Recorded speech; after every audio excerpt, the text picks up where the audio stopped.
From the Center for the Study and Teaching of Writing at The Ohio State University, this is Writer's Talk. I'm Doug Dangler.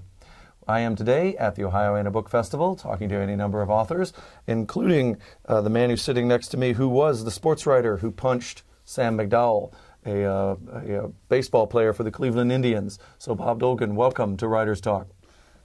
Very good. Glad to be here. Okay. So tell me about your book, The Sportswriter Who Punched Sam McDowell. You were that sportswriter, right? Yeah, that's correct. And what led to this?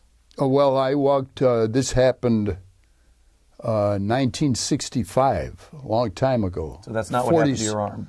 No, it didn't happen this week. This was something else. This was a riding accident. Okay. Nothing serious, by the way. Okay, good.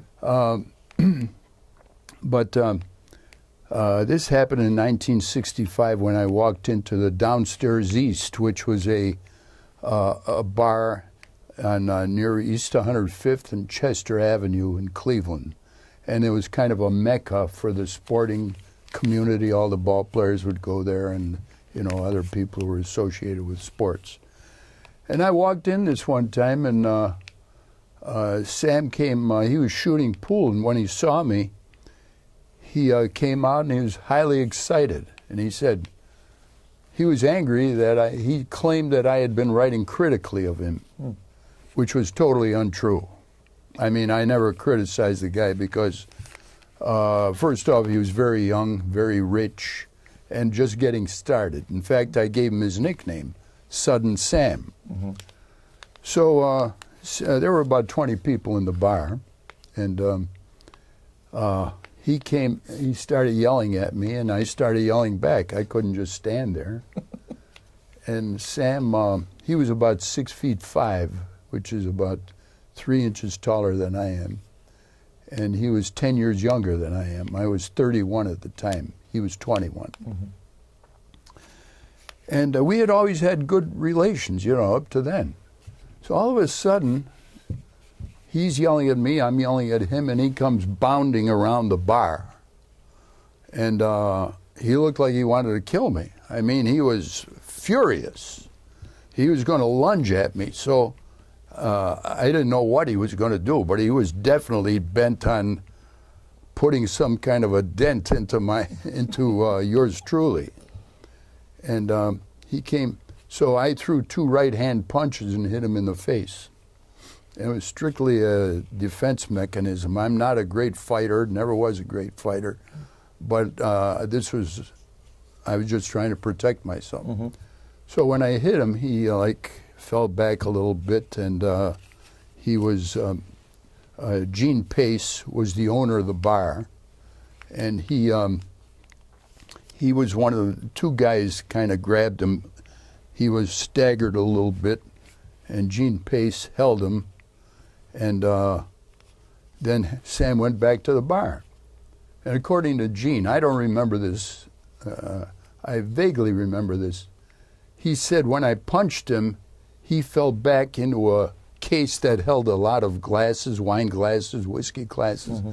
and that he fell into the case and all the glasses fell and broke on the floor. Well, did he send you a bill for that? No. Gene, that's Gene's story, and I think he might have been gilding the lily a little bit. That doesn't show up in your version in the book, then? No, it doesn't. That's too bad. So Sam went back to the bar and he said, give Bob a drink. And I couldn't figure out what was happening. And then, so I took the drink. And then Sam said, I'll meet you out in the parking lot. And he went out that way into the parking lot where he wanted to continue the fight. I went out that way, got into my car, and disappeared. And that was it. Yep. So did you ever, did you write about this at the time? No, I wrote about this I wrote it twice. Once in 1971 in The Plain Dealer, and then I repeated it about 30 years later for a new generation of readers. But there's a kicker to the story. A few years after this happened, a policeman stopped me. I was driving a car, and he asked for my license. I made some kind of a very minor infraction. And like a rolling stop or something.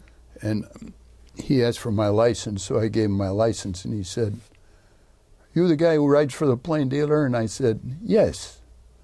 And he said, "Well, here, be more careful next time." And he gave me my wallet back. And I said, "Well, thank you, officer. I appreciate it." I said, "Do you read my stories in the plain dealer?" And he said, "No, no, it's not that. I was in the bar the night you punched McDowell." That's a true story, and the policeman is still alive. Okay. And so is the owner of the bar. But not Sam McDowell. Sam is still around, too. He's still around. Oh, okay. yes. So hopefully he'll write about this, and we'll find out the truth about the This glasses. is the truth. Oh, yeah. Okay, so you were you also have a book called Heroes, Scamps, and Good Guys, and Right. that's republishing 101 of your sports stories out of the Plain Dealer? Yes, that's 101 stories published from the. That was published by Gray Company. This the McDowell book is 114 stories, and they were also published in the Plain Dealer. Okay. So they're reprints. So as you go back and you're getting ready to reprint or something that you've written a long time ago, are there things that you change with these, or are these all the way they originally appeared?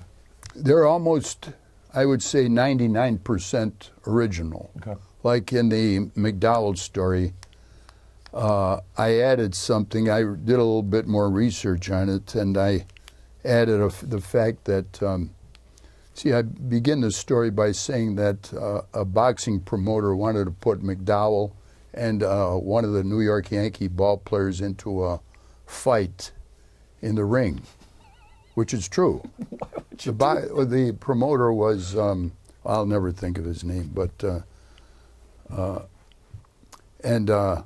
Sam was willing to do it, and the Yankee player, Gene Michaels, said, I think he said, either Sam or Gene Michaels said, "I'll fight anybody." He offered him $5,000 to fight as a preliminary to a regular boxing card. So I added that. That's an example. Did that happen then, or they just did not to go through with it? All that happened, but they never went through with it. Okay. The ball clubs wouldn't allow them to fight.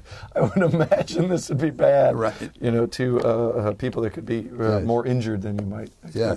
Well, Bob Dolgan, thank you very much for being here to talk about your book, The Sportswriter Who Punched Sam McDowell, also Heroes, Scamps, and Good Guys. So thank you very much. Thanks, Doug.